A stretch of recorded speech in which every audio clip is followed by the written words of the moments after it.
여러분, 요즘 뉴스 보셨습니까? 20년 걸려서 겨우 통과된 법이 있습니다. 노란봉투법이라고 합니다. 노동계가 그렇게 원하던 법이었죠. 그런데 막상 통과되고 나니까 어떻습니까? 정작 만들자고 했던 민주노총이 나서서 이렇게 말합니다. 이거 철회해라. 아니, 20년 동안 싸워서 만든 법을 왜 철회하라고 합니까? 도대체 무슨 일이 벌어진 겁니까? 저도 67입니다. 대기업 노사관계 담당 부서에서 30년을 일했습니다. 파업 협상 테이블에도 수없이 앉았고 정리해고 통지서도 직접 전달했습니다.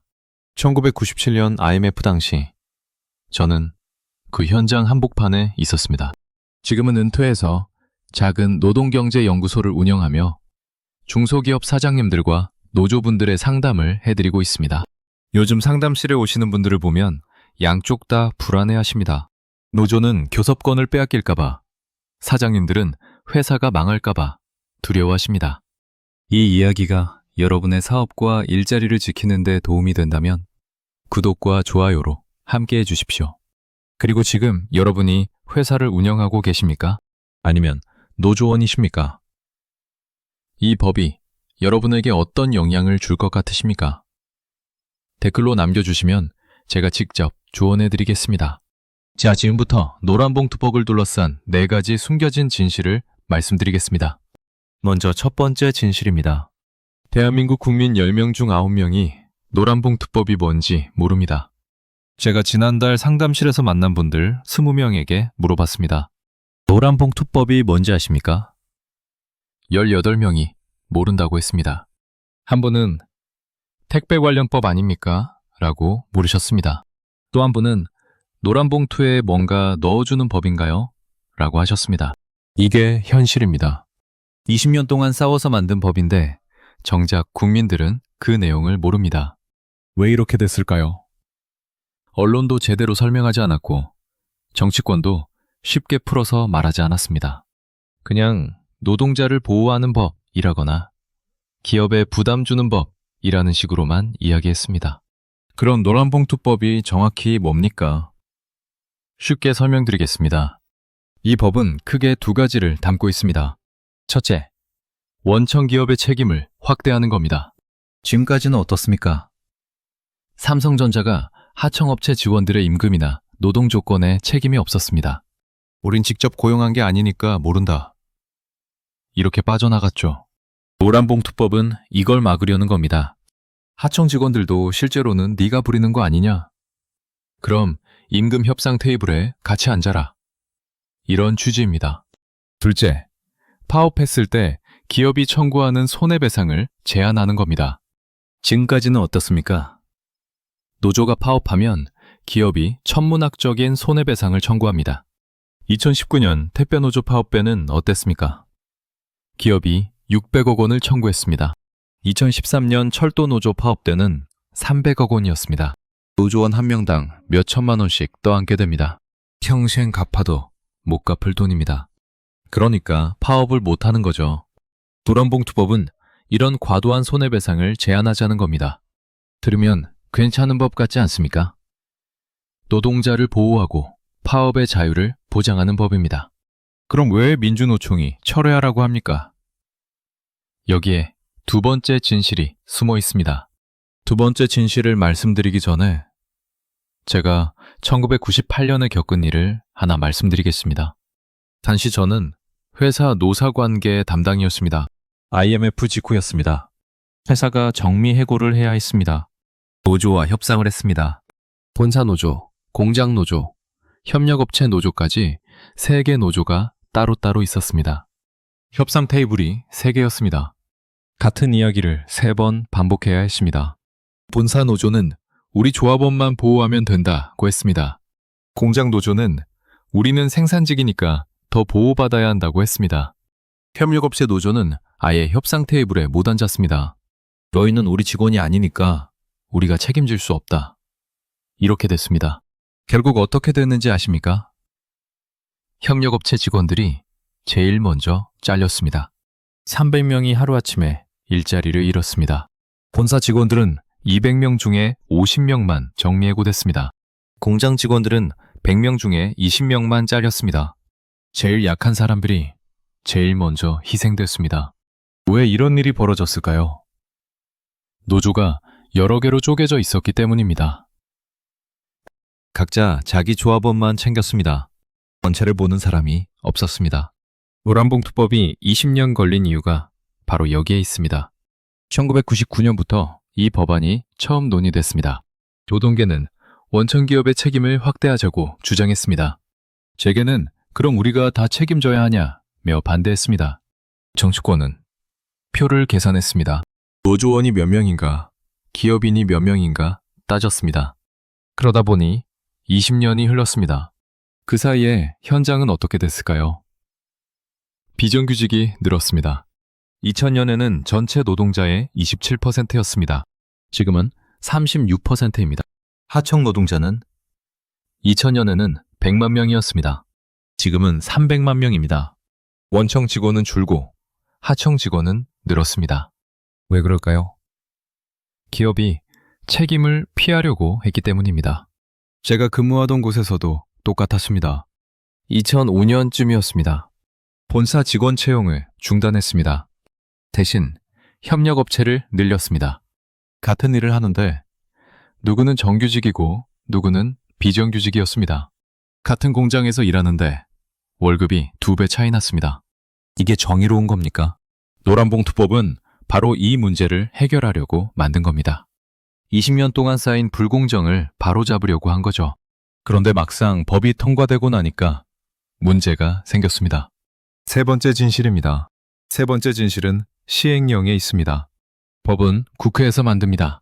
하지만 시행령은 정부가 만듭니다. 노란봉투법의 시행령에 이런 내용이 들어갔습니다. 교섭창구 단일화. 무슨 뜻입니까? 한 사업장에 노조가 여러 개 있으면 교섭은 한 곳에서만 한다는 겁니다. 들으면 합리적으로 들립니다.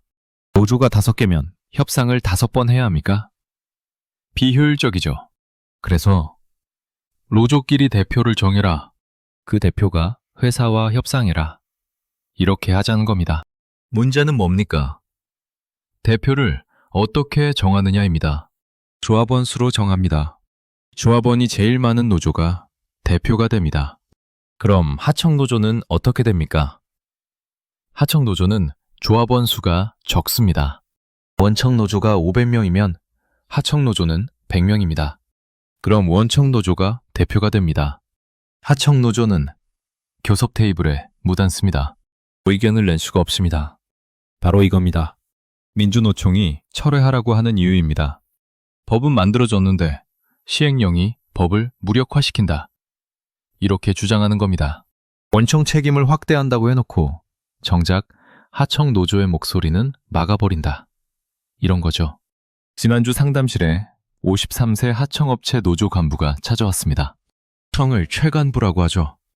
최간부는 자동차 부품 하청업체 노조원입니다. 조합원이 90명입니다.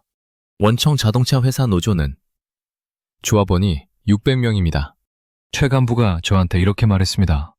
박 소장님, 우리는 20년 동안 이 법을 기다렸습니다. 드디어 원청 회사와 협상할 수 있다고 생각했습니다. 그런데 시행령을 보니까 우리는 교섭 테이블에 앉을 수가 없습니다. 원청 노조가 대표로 나갑니다. 원청 노조가 우리 입장을 대변해 줄까요? 안 해줍니다. 자기들 임금이나 올려받으려고 할 겁니다. 최간부의 말이 맞습니다. 제가 현장에서 30년 일하면서 본 겁니다. 원청 노조와 하청 노조는 이해관계가 다릅니다. 원청 노조는 정규직입니다. 월급도 많고 복지도 좋습니다. 하청 노조는 비정규직입니다. 월급도 적고 복지도 없습니다. 같은 노동자지만 처지가 다릅니다. 그럼 원청 노조가 하청 노동자를 위해 싸워줄까요? 안 합니다. 왜냐하면 회사 입장에서는 파이가 정해져 있다고 합니다. 하청 임금을 올려주면 원청 임금을 못 올린다. 이렇게 나옵니다. 그럼 원청 노조는 어떻게 합니까? 자기들 목부터 챙깁니다. 하청은 나중입니다. 아니, 아예 안 챙깁니다. 2015년에 제가 근무하던 회사에서 임금 협상이 있었습니다. 본사 노조가 임금 인상 10%를 요구했습니다. 회사는 파이가 정해져 있다. 협력업체 임금도 올려줘야 한다고 했습니다. 본사 노조는 뭐라고 했을까요? 협력업체는 우리 관할이 아니다. 우리 조합원 임금부터 올려달라. 이렇게 나왔습니다. 결국 본사 직원은 8% 올랐습니다. 협력업체 직원은 2% 올랐습니다. 물가 상승률이 3%였습니다. 실질 임금이 줄어든 겁니다. 바로 이겁니다. 민주노총이 두려워하는 상황입니다. 법은 만들어졌는데 실제로는 하청 노동자가 더 소외될 수 있다는 거죠. 그래서 철회하라고 하는 겁니다. 그럼 기업은 어떻습니까? 기업도 반대합니다. 왜 반대할까요? 네 번째, 진실을 말씀드리겠습니다. 네 번째 진실은 기업이 진짜 두려워하는 게 뭔지 아는 겁니다. 기업이 표면적으로는 원청 책임이 모호하다, 손해배상 제한이 과하다, 이렇게 말합니다. 하지만 진짜 이유는 따로 있습니다. 기업이 제일 두려워하는 건 파업입니다. 지금까지는 어땠습니까? 파업하면 손해배상 청구했습니다. 노조원 한 명당 몇 천만 원씩 물렸습니다. 그러니까 노조가 파업을 못했습니다. 하고 싶어도 못했습니다. 평생 빚뒤에 앉을 각오를 해야 했으니까요. 기업은 이걸 이용했습니다. 파업하면 손해배상 청구한다. 이렇게 협박했습니다. 노조는 겁먹고 물러섰습니다. 노란봉투법이 통과되면 어떻게 됩니까? 손해배상을 과도하게 청구할 수 없습니다. 그럼 노조가 파업을 더 쉽게 할 수 있습니다. 기업 입장에서는 통제력을 잃는 겁니다. 지금까지는 손해배상이라는 칼을 들고 있었습니다. 이제 그 칼을 빼앗기는 겁니다. 제가 지난달 만난 중소기업 사장님 이야기를 하나 해드리겠습니다. 나이는 56세입니다. 성을 김 사장이라고 하죠. 김 사장은 자동차 부품 제조업체를 운영합니다. 직원이 150명입니다. 노조가 있습니다. 조합원이 90명입니다. 김 사장이 저한테 이렇게 말했습니다. 박 소장님, 저는 직원들 임금 제때 줍니다. 복지도 나쁘지 않게 해줍니다. 그런데 노란봉투법이 통과되면 어떻게 됩니까? 노조가 파업한다고 하면 제가 막을 수가 없습니다. 손해배상도 청구할 수 없다고 하지 않습니까? 그럼 저는 어떻게 회사를 운영합니까? 김 사장의 고민이 이해가 갑니다. 중소기업은 마진이 얇습니다. 큰 기업은 자금 여력이 있습니다. 파업해도 버틸 수 있습니다. 중소기업은 일주일만 생산이 중단되면 납품 계약이 깨집니다. 계약이 깨지면 회사가 망합니다. 실제로 2022년에 중소물류회사에서 파업이 있었습니다. 열흘 동안 파업했습니다. 그 회사는 어떻게 됐을까요? 주요 거래처가 계약을 해지했습니다. 그해 말에 회사가 부도났습니다. 직원 120명이 일자리를 잃었습니다. 노조가 파업해서 임금은 올렸는데 회사가 망해서 일자리를 잃은 겁니다. 이게 누구 책임입니까? 기업은 바로 이걸 걱정합니다. 파업을 막을 수단이 없어지면 회사 운영이 불가능하다. 이렇게 생각하는 겁니다. 그래서 투자를 줄입니다. 사람을 덜 뽑습니다. 자동화를 늘립니다. 아예 해외로 공장을 옮깁니다. 실제로 벌써 조짐이 보입니다. 지난해 제조업 투자가 전년 대비 12% 줄었습니다. 올해는 더 줄 것으로 예상됩니다. 왜 그럴까요? 기업들이 불확실성을 싫어하기 때문입니다. 법이 이렇게 바뀌면 우리가 얼마나 손해를 볼지 모른다. 이렇게 생각하면 투자를 안 합니다. 투자를 안 하면 일자리가 안 생깁니다. 일자리가 안 생기면 청년들이 취업을 못 합니다. 제가 상담했던 또 다른 분을 소개하겠습니다. 32, 새 청년입니다. 성을 박청년이라고 하죠. 박청년은 작년에 대기업 공채에 지원했습니다. 서류는 통과했는데 면접에서 떨어졌습니다. 왜 떨어졌을까요? 회사가 신규 채용을 대폭 줄였기 때문입니다. 계획은 100명 뽑는 거였습니다. 실제로는 30명만 뽑았습니다. 박청년이 저한테 이렇게 말했습니다. 박 소장님, 기업들이 사람을 안 뽑는다고 하지 않습니까? 노동법 때문에 부담이 크다고 합니다. 그럼 저 같은 청년들은 어디로 가야 합니까? 박청년의 말이 맞습니다. 노동법이 노동자를 보호하려고 만든 건데 정작 일자리를 구하려는 청년들은 피해를 봅니다. 이게 아이러니 아닙니까? 자, 여기까지가 4가지 진실입니다. 정리하겠습니다. 첫째, 국민들은 노란봉투법이 뭔지 모릅니다. 둘째, 이 법은 20년 걸려 만들어졌지만 현장의 문제를 완전히 해결하지 못합니다. 셋째, 시행령 때문에 하청노조가 오히려 소외될 수 있습니다. 넷째, 기업은 투자를 줄이고 일자리를 안 만듭니다. 그럼 우리는 어떻게 해야 할까요? 제가 30년 현장 경험을 바탕으로 3가지 조언을 드리겠습니다. 첫 번째로 말씀드리고 싶은 건 중소기업 사장님들은 지금 당장 노사관계를 점검하셔야 한다는 겁니다. 노란봉투법이 시행되면 노조의 교섭력이 강해집니다. 그럼 어떻게 해야 할까요? 평소에 직원들과 소통하십시오. 임금을 제때 주십시오. 복지를 개선하십시오. 법이 무섭다고 투자를 줄이는 게 아니라 직원들이 만족하면 파업할 이유가 없다. 이렇게 생각하십시오. 제가 상담했던 한 사장님은 이렇게 하셨습니다. 매달 직원들과 회식을 했습니다. 회식 자리에서 불만을 들었습니다. 임금이 적다. 복지가 부족하다. 야근이 많다. 이런 이야기를 들었습니다. 그럼 어떻게 했을까요? 할 수 있는 건 바로 개선했습니다. 할 수 없는 건 이유를 설명했습니다. 지금 회사 사정이 이래서 임금을 많이 못 올린다. 하지만 내년에는 이만큼 올리겠다. 이렇게 약속했습니다. 그리고 약속을 지켰습니다. 그 회사는 노조가 있는데도 한 번도 파업이 없었습니다. 왜 그럴까요? 직원들이 사장을 신뢰하기 때문입니다. 두 번째로 말씀드리고 싶은 건 노조원분들은 장기적 관점을 가지셔야 한다는 겁니다. 파업은 수단이지 목적이 아닙니다. 파업해서 임금 올렸는데 회사가 망하면 무슨 소용입니까? 1997년 IMF 때 제가 봤습니다. 파업 많이 하던 회사가 제일 먼저 망했습니다. 왜 그럴까요? 회사가 적자 누적되면 버틸 수가 없습니다. 노조가 해야 할 일은 단기 임금 인상만 요구하는 게 아닙니다. 회사의 장기 생존 전략을 같이 고민해야 합니다. 우리 회사가 어떻게 하면 경쟁력을 다질 수 있을까? 직원들의 기술을 어떻게 향상시킬 수 있을까? 이런 걸 같이 논의해야 합니다.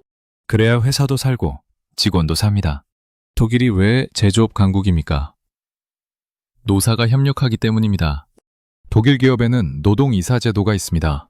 노조 대표가 이사회에 참여합니다. 회사 경영 전략을 같이 결정합니다. 그래서 단기 이익만 추구하지 않습니다. 장기 투자를 합니다. 직원 교육에 돈을 씁니다. 그 결과 독일 제조업은 세계 최고 수준입니다. 우리나라는 어떻습니까? 노사가 서로 싸우기만 합니다. 노조는 임금 올려라. 회사는 비용 줄여라. 이것만 반복합니다. 그러다 보니 기업은 단기 이익만 챙깁니다. 직원은 단기 임금만 챙깁니다. 장기 전략이 없습니다. 그래서 경쟁력이 떨어집니다. 세 번째로 말씀드리고 싶은 건 정부와 국회가 제대로 된 노동법을 만들어야 한다는 겁니다. 노란봉투법은 20년 걸려 만들었는데 내용이 불완전합니다. 시행령 때문에 원래 취지가 훼손됐습니다. 이건 누구 책임입니까? 정치권 책임입니다. 정치인들은 표만 개선합니다. 노조표가 필요하면 노조 편을 듭니다. 제게 돈이 필요하면 제게 편을 듭니다. 정작 중요한 건 뭡니까? 현장에서 일하는 사람들의 목소리를 듣는 겁니다. 중소기업 사장, 하청 노동자, 청년 구직자, 이런 사람들의 이야기를 들어야 합니다. 그래야 제대로 된 법이 만들어집니다. 지금 필요한 건 뭡니까? 노란봉투법을 철회하는 게 아닙니다. 시행령을 수정하는 겁니다. 하청 노조도 교섭 테이블에 앉을 수 있게 만들어야 합니다.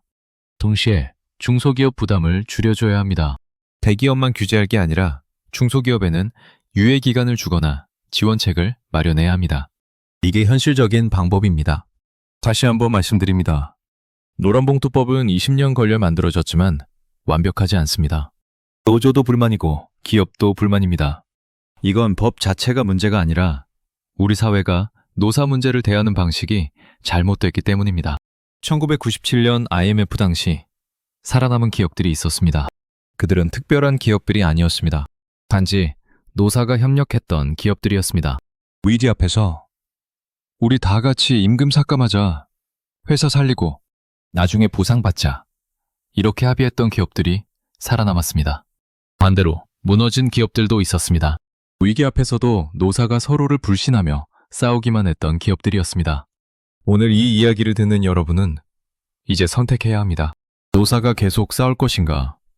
아니면 협력할 것인가? 법만 탓할 것인가?